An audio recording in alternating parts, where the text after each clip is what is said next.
Hello and welcome. These are horse racing selections for Wednesday, the 31st of July. It's Galway Festival Day 3, Glorious Goodwood Day 2. I am Flatcapcallum and I'm hoping you are all very, very well.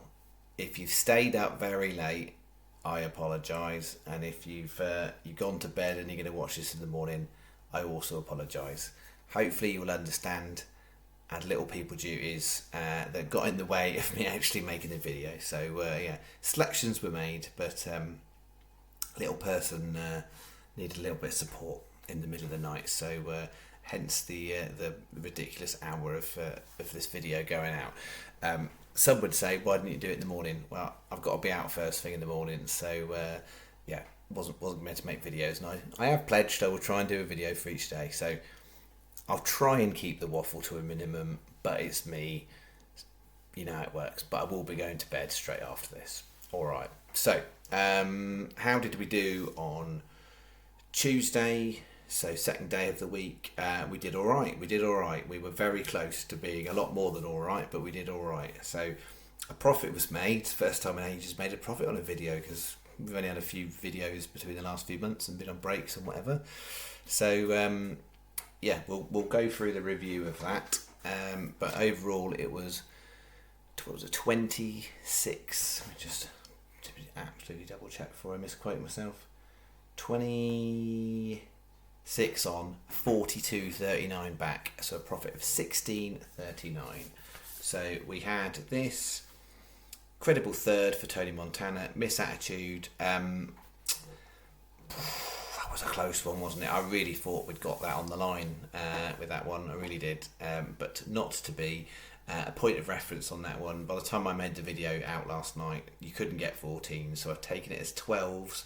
There was also a rule for deduction of 10p, I believe it was. So it's all written in the review for the night before. For those of you who've not realised or don't know yet, because you're new to this, certainly new to my channel. At the end of each day's racing, I will write a little review in the form of a comment and pin it to the top of the previous video with the results. So all the profit and loss is super clear. It lists out things like Rule 4 deductions, but I'd also kind of any kind of commentary from me about kind of whether it was good, bad or ugly.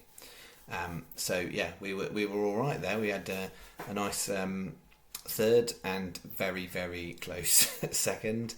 And then unfortunately the other two got pulled out. Both on account of the ground. I sort of understand that one because I can kind of see that was slightly more of a good soft type of a horse. But Queen's Reign, my read of it would have been perfectly fine. So we had a placed double with two non-runners. So it turned out to be reasonable in terms of getting about 13 quid back. Slightly variance on prices. I think Tony Montana was it 17 to 2 the SP maybe. So you might have got a bit better on that one. Nothing on the singles other than a refund on those. So the Goodwood bet gave us a positive enough start, so that was all right. For the combo doubles, Tony Montana, they were no good. And then unfortunately, my Ado McGuinness horses were disappointing. Blues Emperor was a shorty one. It went SP'd at 9s, placed double. If you used Sky or Paddy as advised on Bill Silver's, you'd have got the 6th place.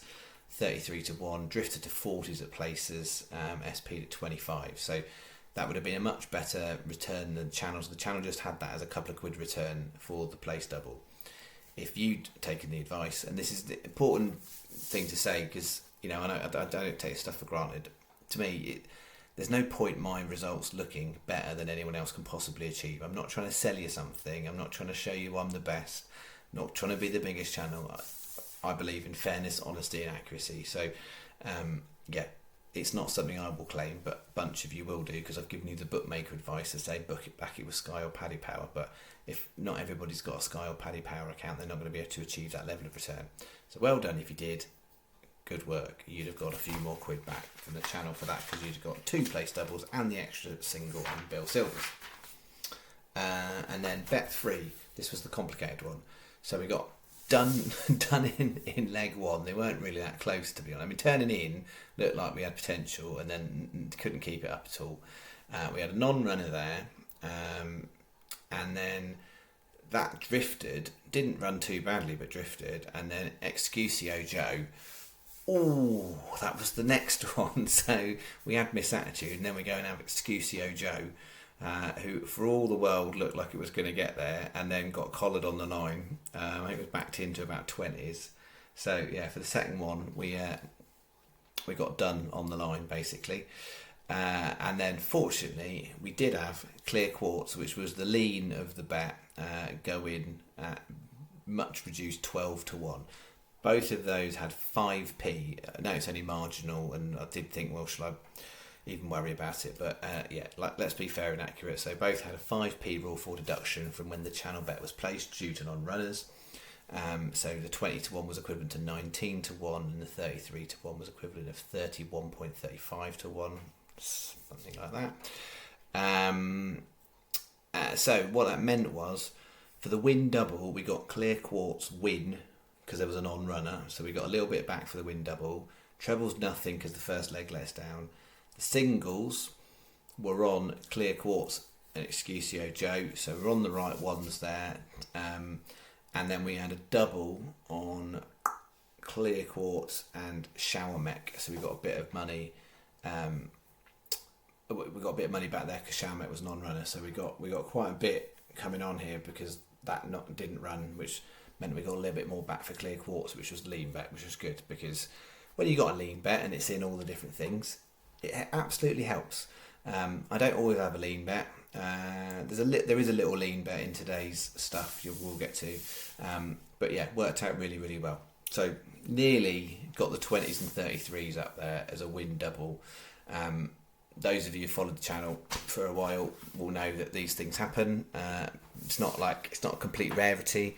I can remember at least 2 occasions we've had a 40s and a 25-1 double and we had extra bits on it and stuff, so it ended up being about 70p each way or something like that for channel equivalents. Doesn't sound a lot, 70p each way, £1.40, but when it's turning you over a couple of £100, it's actually quite good. And it's Excusio Joe, if anyone's interested. Excusio Joe, if it had one, all the great ifs there, if it had one, including the win single as well as the win double, that would have been an equivalent to an extra 145 odd pounds back in the coffers. So we made 16 profit, we would have made 160 profit if Excusio Joe had won. So the channel made 16.39. If you did do it Paddy Power, which was the best return you would have got, because Sky would have got slightly less prices, calculate it out, you would have just got over double your money if you'd followed it with Paddy Power on the day. So decent enough return there. 22. I mean, really happy there. Second day Galway, get us 21 to winner in there. Just remember, there's nobody on YouTube has more big price winners in Ireland than me. Who would say garbage like that? But I've had quite a lot, to be honest. So if someone's got a calculator and wants to work it out, they can have a go if they want. I'm not asked about that. What I can say to you is, if you look at the history of the archive of this channel, we have a lot of double price winners, and some of them are in Ireland. So there you go. It's not everybody, but what I thought I might do as well, actually, now we've got a winner on there. Some of these I'll make them into my premium bets. So what I might do is tell you I've got 4 bets for Tuesday. Give you one for free, and then I'll say you can stick me £5 or £10 or £15. I don't know. I'll just make up some figures and hope that people will charge me, give me some money for it. I could do that, couldn't I? Or I could not, because what's the point? Do you know what I mean? Like it generally doesn't pay for horse racing tips. There are a few services out there that, as long as you can find the proofed profit and loss detail that is accurate, takes into account fair things like Rule 4s, not getting best price guaranteed the night before or whatever it might be, all that sort of jazz. There's a few out there. And anyone you're thinking about following, don't follow them because they've had a winning week or a winning day or a winning fortnight. Follow them because over a period of time, months, ideally a year, but 6 months would do you. But even if 6 months, it doesn't necessarily tell you are they as accurate and are they as good flat versus jumps and what have you. People who follow this channel will know big festival meetings is when I do better. All weather in September to December is also another little peaky point for me. So Yeah, I'm not saying never pay for tips. What I'm saying is there's plenty of folk out on the internet. There's more, to be fair, there's more than out there now than there was when I was on my break. All sorts of people out there, and some of them I probably would avoid like the plague. However, there are some others out there that seem to be decent. Not all of the new profit and loss in the super clear way, so it's hard to tell. And some of them haven't been around long enough to know whether the profit and loss actually says anything. And some of the ones you think aren't good are actually quite good. They just happen to have long losing runs. Long losing runs is important in there. The ones that then get a quick to charge after like achieving a small win, those are the ones you don't want to go anywhere near. End of sermon. Right, let's get on with it. I've gone to 10 minutes. It's supposed to be quick. I'm going to bed. Here we go. Right. Goodwood. I think I said on yesterday's video, less keen on Goodwood, so I've got a small interest is how I would describe it. So it's 20, or should have said that, 21 quid. We had 26 Tuesday, we got 21 on Wednesday, so less on Wednesday, and a smaller interest in Goodwood. So we've just picked out 4, and this is the only Goodwood selections, and I've done it as a lucky 15 because I wasn't strong enough to think I want an additional single on there, but I thought, do you know what, let's just, for the sake it's Galway Goodwood Festival week, if we had a winner in there and all we did was a Yankee, it would be a bit disappointing. So it's not going to make or break the long term profit and loss. It's just more about actually, do you know what, the first 3 go down and the last one wins. I'm not, in terms of the overall margin I'm operating in within this week, I was all right with 20p each way on a 15-2 shot. So 150 Crown of India. I talked about Mrs. Fritty Hayes' horses yesterday. We didn't get any joy off them. There was a couple that ran with credit though at Goodwood. And this one is 3rd string in that race, which is interesting. But equally, when you look at the fact that you've got Tom Marquand on this one, Oyson Murphy on another, and Jamie Spencer on another, are any of them the 3rd string? It's the one with the red cap. But what I like about this horse is there's another. It's stablemate Subsequent, which is 2nd favourite in the betting. They ran against each other and were pretty close on 2 furlongs less, and because Subsequent's gone on to do good things, but this one's got a £10 swing, and this is making handicap debut. And I think there's probably, it's not like you're not looking at a horse like his handicap debut that's being held back, but equally these sorts of horses do tend to come on for handicap debut. So, I liked it. When I say I liked it, in the context of I was looking to see if I could pick something in the race at a decent price. I wasn't going to go anything short in this kind of a race, and so that's what we've gone with. Crown of India. It's a speculative interest, but an okay. I like the profile. 3 o'clock. It's not often you'll see me do 2-year-old races, to be fair, anymore. When I started, I used to do a few more and find, unraced 2-year-olds and stuff for the channel. But as I've kind of got a little bit less time than I used to have, that's a certain angle that I just have cut out in my own selections. I don't have time. Like, I try and minimise the variances of what I'm looking at by looking at certain things. When I had more time on my hand a couple of years ago, when I was doing a lot more, I was spending more time doing gambling. I don't actually know if I would say I was turning over any less money, but when I was certainly had more time, I would look at some of these angles, and now it is a lot more streamlined. Anyway, 3 o'clock in the Molecombe, Aaron. It's really competitive. The 2-year-old race is very, very tricky. It's a decent standard race. And it is another Fritty Hay horse, this one. It's not specifically why I've taken it, though. That is not actually why. So, I think you could argue a case of a lot of them. There's horses in there run 1 or 2 times that could come on. What did I want if I was going to take a horse in this race? Bear in mind the Molecombe has got 16 runners, which is quite a lot more than it usually has. It's a 5 furlong sprint. And this horse, off all the horses in the whole race, I think that's right, all the horses in the whole race, had the best rating for its first run. The first run, it was a really decent performance against some horses that have gone on to do some alright things, and so I think that was an excellent debut to win that race to start with. And it ran up with the pace, which is what I think I'd probably want in this kind of a race at Goodwood. And yeah, so it's that was a good debut. I'd write off the Ascot run. It looked just never was the same horse.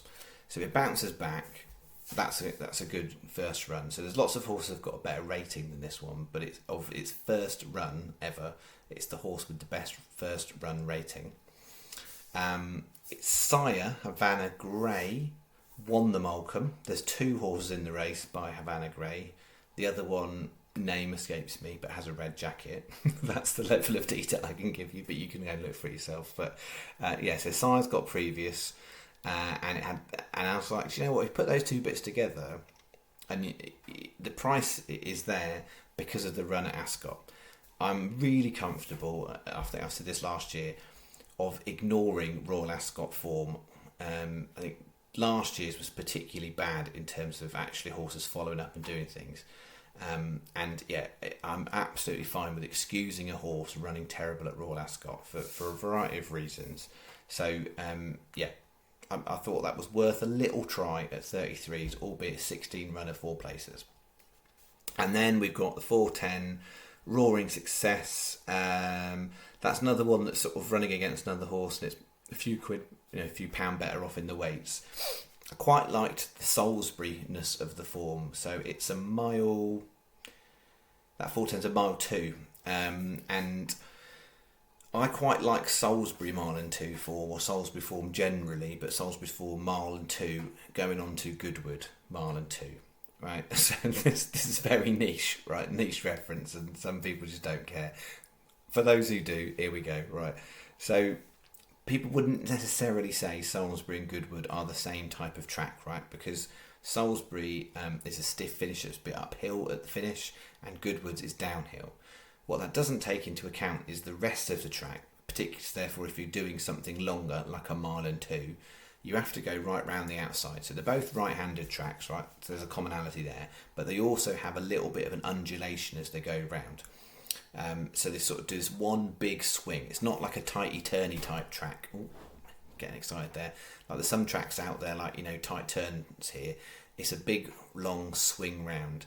So they've got a similar profile until you get to the straight. When you get to the straight, last 5 furlongs, Goodwood's a little bit downhill, Salisbury's a bit uphill. That's the difference. But actually, form runs quite well through them. If you look at horses that run well at Goodwood, they often can also run well at Salisbury. So Roaring Success is there. Finishing off with, people might expect him to have gone bigger on that race because it's a big field race, but I thought it was really tight, to be honest, and I've gone with the shortest one for this bet, Metaverse. I've gone for the form horse, and yeah, I think for 5 places, 15-2, I think it takes its place in the bet perfectly fine. Sky are best for this, but a note on that is Sky are only 3 there. I'm guessing they've got some sort of promotion on. Everybody else that listed there is 4 places for that one. So 365, Paddy Coral, Betfred, Betfair, Betway are all 4. And then for the rest of them, Sky have got some extra places. The others are 4, 4 and 5. So the purpose of the bet and paying out, we've got 4, 4, 4 and 5, which is what is achievable with those bookmakers there. Sky are 3 and slightly varying of others. So 20p each way, lucky 15, 6 quid. That took a long time, sorry. Right, okay, Galway. We got bet 2, there's 4 bets. Bet 2. Main Galway bets, this one, 5.25. For those of you who've watched the channel for a long time know we've got a firm favourite in Macaloni, backed it many times, it's won for us, done places for us, nice things. I like the fact it's 50-1 for Wednesday, so it got stuck in the main bet, and it is a slight lean horse, really on the basis of the price, because it's overpriced for its potential to be framing. Do I think that horse is likely to go and win this race by a mile? No. Do I think it's going to win? Doubtful, to be honest. Do I think it can get in the frame in the top 5 places at 50-1? Yeah, I think it's definitely got the ability to do it if it's on a going day. It's a good ground horse, that's a big tick. It's run well at Galway on previous occasions, that's a tick. 2 mile 6 is fine for it. I mean, 3 miles probably optimum, but 2 mile 6 is fine. So we like Macaloni, that is going in, even though it's an old horse and it's a little inconsistent these days. Then we've got 6 o'clock. These 3 have all got a similar theme of running previously well last year at Galway. 6 o'clock, a Law of Her Own won the same race last year, up a couple of pounds. That's gone in. 7:10 toss again in the Galway plate. That one, same over course and distance last year at Galway Festival, but not the actual plate, like a lesser version of the race, 14s. It is the Bromhead third string, but that's not putting me off in the slightest, because I still think the form line looks decent enough. And then the 8:15 Hallowed Star 10-1. This ran in the race last year. It was only 6th, but I think it definitely could have been closer with a better run. So dropped again a couple of pounds. So 25p each way Yankee, 50p win singles on the bottom three, and 50p each way single on Macaroni. £8 is the bet. Sky are best, Betway second best. The reason for that, in the Galway plate, there we go, 7:10. Sky and Betway are 7 places. If you're new to my channel, Betway are a bookmaker you'll hear me talk about. They might not be familiar to everybody, but they are quite good sometimes for extra places. So on the Galway plate, Sky and Betway are both 7. A lot of bookies are 6. Don't go with Corals, Ladbrokes. They are only 5. Ladbrokes particularly bad for Wednesdays. Usually Coral and Ladbrokes got same place turns, but actually not true for Wednesday. Ladbrokes are a little bit worse on quite a few races. That's better too. So we've then got no doubles, by the way. We've only got a couple more trixies to go. So bet free, Galway, 5.25 Grandero Bello. 22s, much better form on chasers, so it's got a lower rating on hurdles. I think it's worth a chance in this. So Grandero Bello 22s, trainers in form, which doesn't often happen, as in not very prolific, so when they're in form, that's rare. 7:10 in the Galway plate. My second horse in that one, I've gone Hurricane Georgie, which is Gordon Elliott's 6th string, most successful trainer in the race, 6th string. Again, bit like Macaroni. Do I think it's going to win? No. Has it got enough in the back catalogue to say that can get top 6? Because that's what we're playing for here. Top 6 at a price. I think it's got chances. I don't worry about what's 2nd, 3rd, 4th, 5th, 6th string with Elliott. He has got a bit of previous with horses that have shown form and then gone away for a couple of years. Well, not gone away, as in not done a lot for a couple of years. He's targeted this race with this horse a couple of times before. Unlucky a couple of years ago. I think it fell at the first, maybe. And then last year was 9th, and it's dropped a few more pounds. And it's then previously always usually it's running in that, is it the Midlands National in Kilbeggan? I think he's done that. So yeah, it's not an obvious pick, to be honest, and you're not going to pick it on the fact of it's the 6th string on paper in terms of certainly looking at jockey bookings. But if that horse gets round, doesn't fall at the first fence, I think it's done a couple of times actually, then it could be one that's sort of staying on near the finish. It's certainly not going to be up with the pace, which is not where I'd like. I said the other day I like being up with the pace, but we'll let that slide for this. And then 8:50, really interesting horse, really interesting. I'm really interested in Bustleton. Gosh, I'm getting very excited, aren't I? So this horse could have run in that race. So Bustleton's got the right rating that it qualified. It could have run in the plate. So it could have run a 2 mile 6 chase. It's running in a 2 mile flat race. And yeah, I just look at the horse and I'm like, it's a decent enough horse, right? So why wouldn't you run it in the plate when it could have got in there?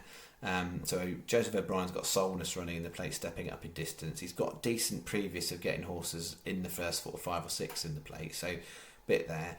And yeah, I think it's a great price for that 2 mile flat handicap, because it ran last time and it was kind of slightly staying on 6th or 7th, something like that, in a race of mile and 6, back to 2 miles. Never run on the flat on 2 miles, so it will definitely improve for the fact that it would run competitively in a 2 mile 6 chase. It will get better for 2 miles, and that was his first run for a while.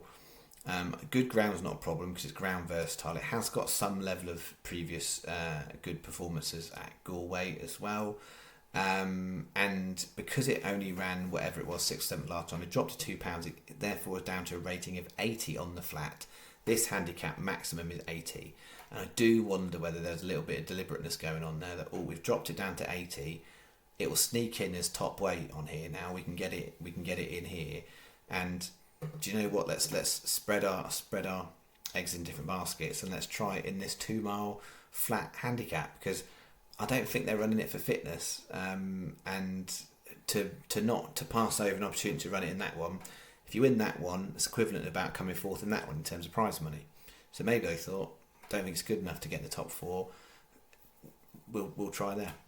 That's what I'm thinking. So 25p each way Trixie. So each way doubles and trebles, that's £2, and then 50p each way singles on the 3 of them. Sky are best, Betway second best because of this 7 places on there. Channel's only getting 6, £5. Right, bet 4 will look a bit strange, and I could have done combined it with bet 3, but I just thought it was easier to write it out like this. Bet 4. Macaroni with Hurricane Georgie and Bustleton. So literally all I've done is swapped a horse in that one. So Macaroni appears in 2 bets, the main Yankee and this one, with those and those 2. So basically they've got a double if you like on those 2, because I felt like that was worth it. So 5.25 Macaroni at 50, 7.10 Hurricane Georgie, 8.15 Bustleton, 25p each way Trixie. I mean, it's a £2 bet, but you're going to get well over 200 quid if you manage to pull 3 places out of those. So for £2, it's basically the equivalent of like over 100 to 1, the chance of those 3 placing. I'm saying to you is I think the chances of them placing were a lot better, or a lot less than 100 to 1, but equally it's not like an odds-on favourite, is it? Okay, these bets go wrong much more than they go right, but I think it's worth a try. So that's bet 4. That's it. £21 outlaid down for Wednesday. That is me. There's no chance I'm going to be back this late the next night. I'll either be earlier or I might leave it till the morning, depending what's going on. You have a lovely 3rd day of the week, Wednesday. Yeah. and I'll go to bed. Thanks very much. See you on the next one. Bye-bye.